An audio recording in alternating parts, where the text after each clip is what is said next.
with your energy forecast for Tuesday, June 13th. So we do have the moon in Aries going void, of course, at 2:27 p.m. Eastern Standard Time. And we are going to be transiting into Taurus energy, locking in at 2:32 p.m. Eastern Standard Time. So a very short time that the moon will be void, which is very, very good for us, because when the moon goes void, things get shaky, things get unstable, they get uncertain. And with the amount of chaos and craziness that we're currently in, we don't need anything else exasperating those particular topics and themes. Now, we do have 10 different aspects here today. 6 of them are going to involve the moon. The moon, still very much in Aries energy, will sextile with the sun in Gemini, which is going to be a beautiful blending of energies. Emotionally speaking and energetically speaking, we're going to feel a little bit of pep in our step. We are trying to get our heart space, our head space in alignment. We are trying to prepare the physical body to engage and take action, make moves in order to actually choose, define a path, define a direction, define a decision, and being able to move forward. Of course, the moon is our past, the sun is our future, and what we're left with is this present moment where we have a lot of choices to make, and those choices are going to be amplified here throughout the day. And of course, we will have a lot of mental processing to do. The moon will then semi-square Saturn, and this is where we're going to come down to a logical, practical mindset. We are definitely spinning in the mental plane and in our emotional realm, and Saturn likes to bring a little bit of a reality check. He likes to bring the logic, the practicality. He likes to remind us of what it is that we have to build, what we have to strengthen, where we have to be a little bit more disciplined in order to actually create new systems and structures. Saturn, currently in Pisces energy, is trying to restructure our dreams, our visions. And how do we do that? We have to get down to the nitty-gritty of what it is that we actually believe in, what it is that we believe is possible, what it is that we believe to be true, not only within ourselves, but within the greater, grander scheme of things, the greater, grander plan of the universe. Mercury, ruler of the mental plane, ruler of information, communication, and how it is that we express ourselves, and the ruler of Gemini season that we're currently in its place of power now in Gemini energy. If you need to go back, take a listen to that astro forecast. I'm going to definitely recommend you do that. We're in for a very, very pressurized, intense couple of weeks of mental processing because of this particular aspect, and it would be very good of you to be aware of how this particular energy is going to manifest. Mercury is going to interact with the true node, the north node. That's our soul path, our destiny point. We have to get on the right path in order to reach our soul's potential. We're having some profound ideas. We are processing old situations, old topics and themes at a very accelerated rate in order to provide that with a certain amount of closure so that we can be present in the here and now and focus on where it is that we want to go in the future. The true node is providing us a little bit of clarity on where it is that we need to grow, where it is we need to improve, where it is that we have to do better. And a lot of that comes down to our mental narrative of our inner dialogue. There is a lot of mental processing going on. Our emotional realms are alive and well, and we do have to kind of arrive at a certain alignment between the heart and the head before we're going to be able to take action and actually move forward.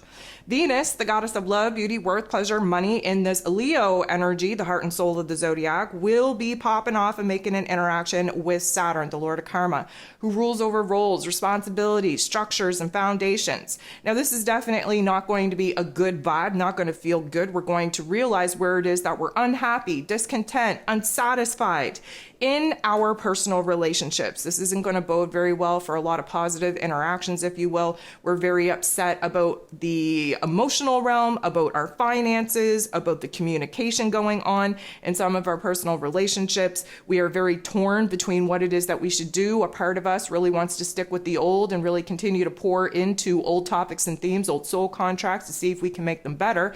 Well, there is another part of us that just wants to cut the cord, clean the slate, and start off fresh. There is another illumination on where it is that we're not on the same page within ourselves, because what it is that we want to do is being kind of opposed with what it is that we think we should do. Again, there is a lot of factoring in other people's thoughts and opinions that definitely sway us from doing what it is that we need to do for ourselves. But again, Saturn kind of brings in the roles and responsibilities, the commitments, the obligations that we've made to other people. And therefore, we are going to feel like we are being torn into, because again, there is this part of us that wants to honor what it is that we've already kind of committed to, while the other part of us just wants to bust away and have a little fun and have a little bit more freedom. The moon in Aries is going to interact with Neptune. Neptune, of course, in its place of power in this Pisces energy, rules over our spirituality, our higher self, our soul self, if you will, where dreams, intuition, insight are definitely coming in new ways, new peak levels of ideas, of creativity, really trying to inspire us.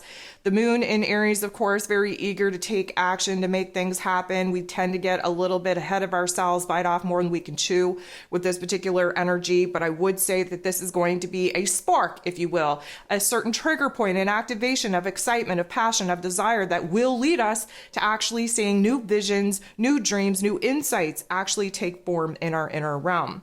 Things get a little bit sticky though, because the moon in Aries is going to get into the boxing ring, square off with Pluto. Pluto, of course, the great transformer himself, who is retrograde in this Capricorn energy, really taking us back to old struggles, old life lessons, old topics and themes that we were happy to bust away from 2008 until March of this year.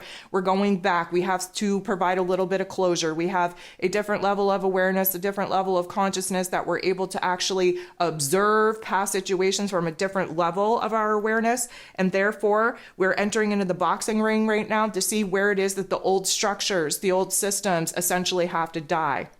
We have the fire in our heart space. The moon being in this Aries energy has no problem cutting the cords with the past, has no problem burning the bridge to the past, has no problem ripping the rear view mirror off of the car so that we don't look back kind of avoidance with the past, because we want to start fresh. We want to move forward.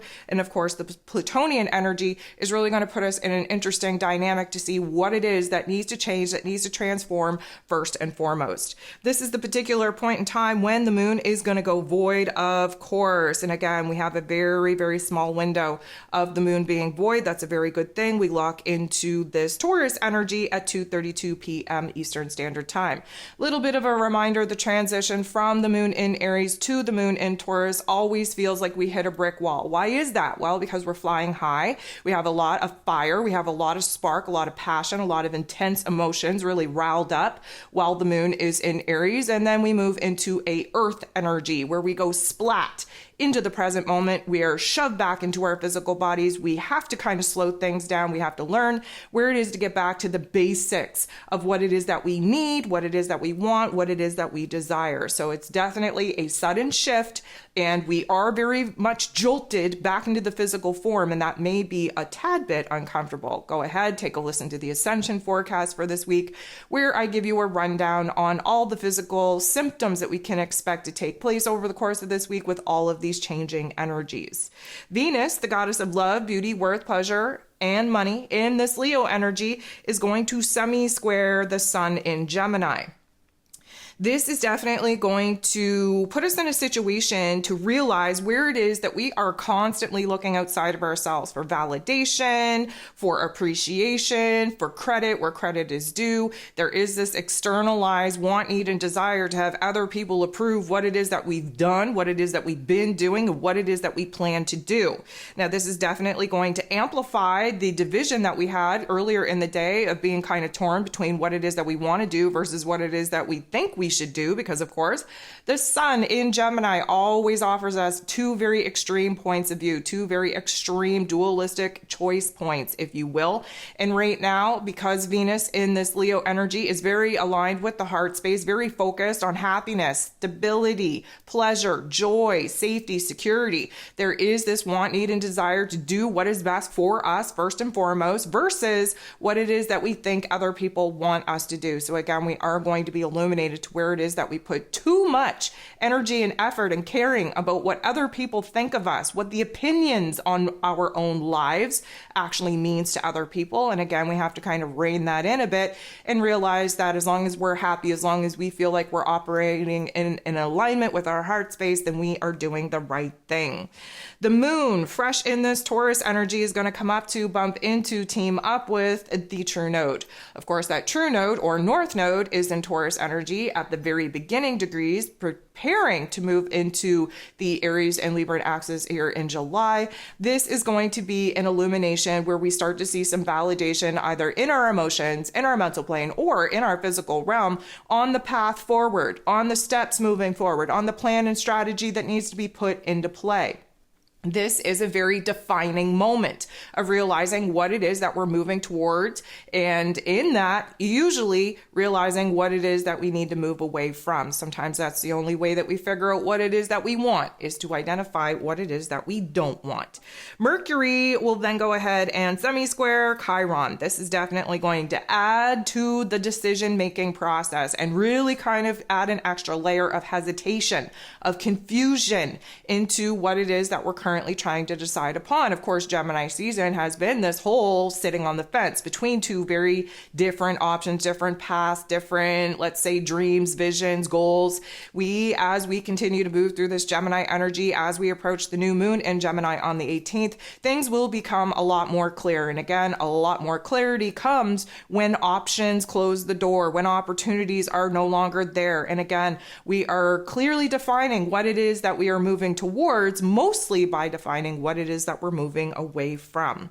The last thing that we got going on here today is the moon in Taurus making an interaction with Mercury. Mercury, of course, the mental plane. The moon, of course, is our heart space. And at this particular point in time, we are kind of on the same page. Now, we're not certain, we're not like 100%, but we're kind of on the same page. We're leaning towards making a decision, leaning towards identifying what the next move should be for us, what direction we should take, what path we should kind of make, and what opportunities we 100% feel safe, secure, happy, pleasurable, joyful in order to pursue.